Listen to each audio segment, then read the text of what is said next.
5 দিনের মধ্যে নির্বাচনের তারিখ ঘোষণা করবেন প্রধান উপদেষ্টা, জানালেন জাপার একাংশের সভাপতি। যমুনায় 14টি দলের সাথে ডক্টর ইউনূসের মতবিনিময়। বিদেশ থেকে ভাড়া করা লোক এনে দেশ শাসন করা যায় না। আগে ঘুষ দিতে হতো 1 লাখ, এখন দিতে হয় 5 লাখ টাকা, বললেন মির্জা ফখরুল। বিচার সংস্কার ও সংবিধানের মাধ্যমে নতুন বাংলাদেশের যাত্রা শুরু করতে হবে, নাহিদের হুঁশিয়ারি। পুলিশ হত্যার দায় চাপানোর অপচেষ্টার অভিযোগ। গণ অভ্যুত্থানের মাধ্যমে রাষ্ট্র ব্যবস্থার সংস্কারের যে সুযোগ তৈরি হয়েছে তা কাজে লাগানো না গেলে দেশ পিছিয়ে যাবে, বলছেন বিশেষজ্ঞরা।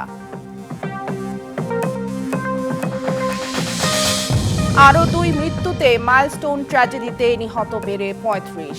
রিলিজ দেওয়া হয়েছে আরও 2 জনকে। 4 জনের অবস্থা সংকটাপন্ন।